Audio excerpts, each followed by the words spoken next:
Italy की पेशो शहर से शुरू हुई बेनेली कंपनी दुनिया की ओल्डेस्ट मोटरसाइकिल कंपनी में से एक है। लगभग 112 साल पुरानी ये कंपनी अपनी इनिशियली ईयर्स में काफी तेजी से ग्रो कर रही थी, क्योंकि इसे 6 बेनेली ब्रदर्स मिलकर चला रहे थे। पर 1932 में हुई ट्रेजिक रोड एक्सीडेंट में सबसे छोटे भाई टोनियो बेनेली की डेथ हो गई। इसके बाद कुछ पर्सनल रीजंस की वजह से 1949 में सबसे बड़े भाई जिसोपे बेनेली ने भी इस कंपनी को छोड़कर अपनी एक अलग कंपनी बना ली, जिसके बाद बेनेली को कई अप्स एंड डाउन्स मिले, पर एक कंपनी कभी भी दूसरी फेमस इटालियन मोटरसाइकिल मैन्युफैक्चरर्स की तरह नहीं बन पाई। Hello guys, welcome back to my YouTube channel और मैं ऑन टेनर। आई होप कि आप सब बढ़िया होंगे और इस वीडियो में हम बात करने वाले बेनेली मोटरसाइकिल कंपनी की अमेजिंग जर्नी और इनकी मोस्ट पॉपुलर बाइक्स के बारे में। So let's begin. Benelli company की शुरुआत 1911 में हुई थी, जब तेरेसा बेनेली ने अपने 6 बेटों के लिए एक डिसेंट जॉब क्रिएट करने के इंटेंट से अपनी सारी सेविंग्स लगा के बेनेली गैरेज की नाम की एक मोटरसाइकिल एंड कार रिपेयर का शॉप शुरू की थी। उस समय ऑटोमोबाइल मार्केट में अपने स्टेज पे था और रिपेयर शॉप्स की डिमांड भी काफी हाई थी। इसे में सही इक्विपमेंट्स और 6 यंग भाइयों के क्रेज और एफर्ट्स की वजह से बेनेली गैराज काफी सक्सेसफुल रहा। बाइक्स और कार्स में डीप इंटरेस्ट होने की वजह से बेनेली बिजनेस में खुद ही कुछ पार्ट्स भी मैन्युफैक्चर भी शुरू कर दी और फाइनली 1920 में उन्होंने अपनी पहली इन हाउस मोटरसाइकिल तैयार कर ली। एक सिंपल मोटरसाइकिल थी जिसमें 75 CC single cylinder 2 stroke engine को बाइसिकल फ्रेम में सेट करके बनाया गया था। इसके बाद बेनेली ने और भी कई बाइक्स को डिजाइन किया और उन्हें मार्केट में बेचना भी शुरू किया।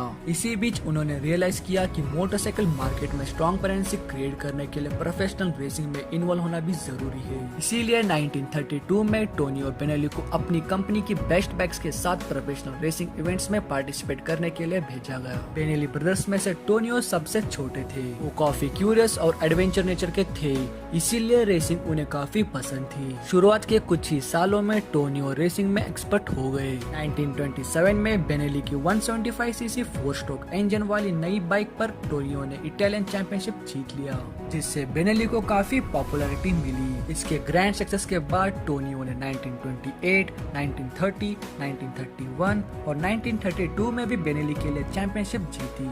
पर अनफॉर्चुनेटली इसी साल एक रोड एक्सीडेंट में टोनियो बेनेली को इंजरीज हुई और वो इस दुनिया से चले गए। इस मेजर लॉस के बाद बेनेली ने रेसिंग वर्ल्ड में अपनी लेगेसी को कंटिन्यू रखने के लिए एक बहुत ही अमेजिंग बाइक की डिजाइन की। इस बाइक में 250 सीसी का इनलाइन 4 सिलेंडर इंजन दिया गया with liquid cooled double overhead cam crankshaft wings compressor and supercharger. इन सब हाई एंड कंपोनेंट्स के हेल्प से ये बाइक 230 किलोमीटर पर आवर की टॉप स्पीड अचीव कर सकती थी, जो उस समय के अकॉर्डिंगली अनबिलीवेबल था। इस बाइक को 1940 की आई लव टीटी चैंपियनशिप के लिए बनाया जा रहा था, पर वर्ल्ड वॉर 2 शुरू हो जाने की वजह से बेनेली का ये सुपर प्रोजेक्ट कभी रियलिटी नहीं बन पाया। वॉर के बीच हुई बॉम्बिंग में बेनेली की ज्यादातर फैक्ट्रीज बर्बाद हो गई। वॉर खत्म होने के बाद बिजनेस को फिर से शुरू होने में 3-4 साल लग गए। कंपनी की बुरी कंडीशंस के बीच 1949 में बेनेली ब्रदर्स में सिर्फ सबसे बड़े जिसोपे बेनेली ने कंपनी छोड़कर मोटोबी नाम की एक अलग कंपनी बना ली।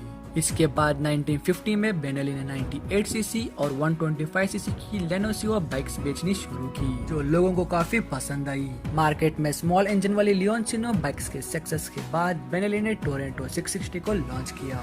ये एक 650 सीसी ट्विन सिलेंडर इंजन वाली बाइक थी, जिसकी मैक्सिमम पावर आउटपुट 57 bhp की थी। बेनेली का क्लेम था कि ये बाइक 117 माइल्स पर आवर यानी कि 188 किलोमीटर पर आवर की टॉप स्पीड अचीव कर सकती है, जो उस समय काफी इम्प्रेसिव मानी जाती थी। लेकिन 1970 आते आते इंटरनेशनल मार्केट में जापानीज और ब्रिटिश मोटरसाइकिल्स पॉपुलर होने लगे, जिससे बेनेली की सेल्स पर काफी बुरा असर हुआ। अगर फाइनेंशियल लॉस की वजह से आगे चलकर 2 बार बेनेली की ओनरशिप भी बेची गई।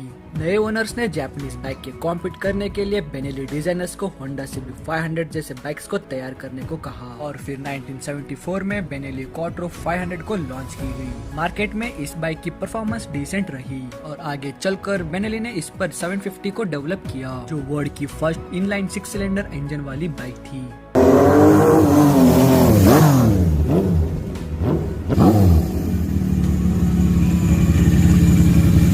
के बाद 21st सेंचुरी की शुरुआत में बेनेली ने टोरेंटो TRE 900, TNT कॉर्पोरेसर और TNT 1100 स्पोर्ट्स जैसे शानदार बाइक्स डेवलप की, लेकिन मार्केट में ओवरऑल प्रॉफिट ना जनरेट कर पाने की वजह से 2005 में बेनेली को अपनी ओनरशिप राइट्स चीना के क्वान जी मोटर ग्रुप को बेचने पड़े। लो लेबर कॉस्ट और बेटर मैन्युफैक्चर इंफ्रास्ट्रक्चर जैसे बेनेली की सारी बाइक्स अब चीना में बनाई जाती है, लेकिन अपनी ओल्ड लेगेसी और इटालियन हेरिटेज को कंटिन्यू रखने के लिए डिजाइनिंग और प्रोडक्शन पर इटाली के प्रोफेसर ही कंट्रोल रखते रहे, जो उनकी मॉडर्न बाइक्स पे साफ नजर आती है। दूसरी प्रीमियम बाइक्स को कंपैरिजन में बेनेली की बाइक्स हमेशा ही अफोर्डेबल रही है। इंपीरियल 400 और TRK 251 बेनेली की मोस्ट अफोर्डेबल बाइक्स में से है, जो भारत में भी अवेलेबल है, जिसकी प्राइस है लगभग 3,40,000 रूपए, जबकि imperial 400 374 CC single cylinder engine वाले रेट्रो स्टाइल क्रूजर है, जिसकी प्राइस है लगभग 2,75,000 रुपीज। इनके अलावा 500 सीसी पैरेलल ट्विनिंग इंजन वाली लेनोसियो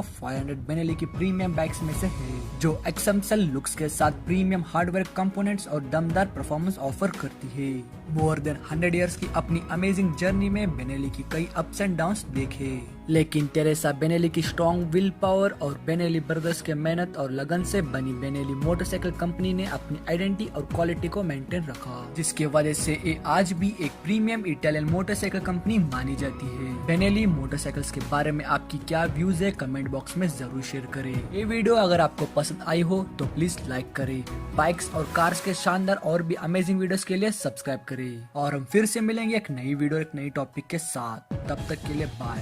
अब अगर तुम लोग नए हो तो सब्सक्राइब करो, वो जो लाल वाला बटन है उसके साथ स्कैम करो या फिर महफिल जमाओ, मुझे नहीं पता, बस क्लिक हो जाना चाहिए। अब मैं भी जा रहा हूं, मुझे पार्क में स्टंट्स मारने जाना है। बाय।